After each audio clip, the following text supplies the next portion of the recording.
Naging susi ang resibo mula sa isang fast food chain na natagpuan sa crime scene para matunton ang mga suspect sa likod ng pagpatay sa modelong si Julie Ann Rodelas. Nagbabalik si Salima Refran.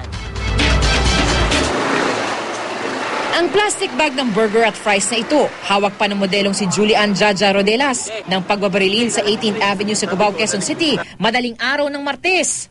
Ang resibong na-recover sa crime scene, nagsilbing susi sa pagtunton ng pulisya sa mga suspect.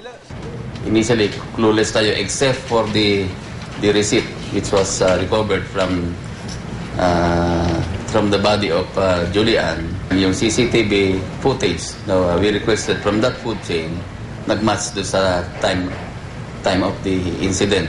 Sa CCTV ng isang fast food chain, nakita kung sino ang bumili ng pagkain alas 2:30 na madaling araw ng Martes. Siya palang suspect na si J.R. Kiambao, nobyo ni Althea Altamirano. Ilang saksi naman ang nakakita sa control number na 505 sa plaka ng itim na SUV kung saan nakitang tinulak palabas ang biktima bago pinagbabaril. Tugma ito sa plaka ng itim na Monterong minamaneho ni Kiambao na nakarehistro umano sa nanay niya. Si Althea, itinuring na suspect na hindi magbigay ng pahayag sa pulisya at hindi rin agad sinabihan ng pamilya ni Jaja na nadukot ang modelo. Papuntahin po niya doon na yung biktima sa WTC at later on ang sinasabi niyang kumidnap, hindi niya kakilala. Pero ang katotohanan yung boyfriend niya yung nagdadrive ng vehicle.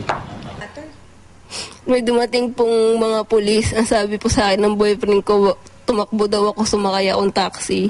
Huwag ko daw pong ipapablatter. Si Jmar Waraji at Jelan Pasiwila na mga tinuro ni Kiambao sa follow-up operations ng pulisya. Na-recover sa kanilang dalawang handgun. Aalamin kung tugma ito sa mga basyo ng kalibre 40 at 45 sa crime scene. Sa presentation ng mga suspect, hiniling ni na Altamirano at Kiambao na hindi ipakita ang kanilang mga muka. Kanya-kanya silang paliwanag. Lumpuhin daw po. Ano pa?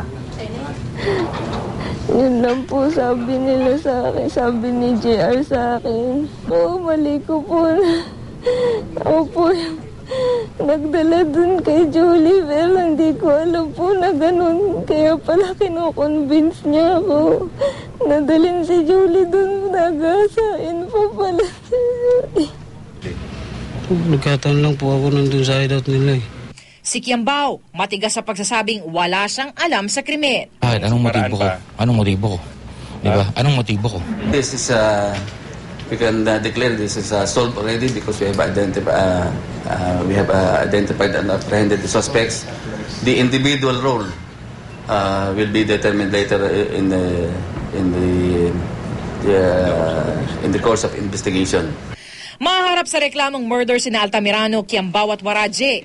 Illegal possession of firearms naman ang ihahain kay Pasiwilan. Salima Refran, GMA News.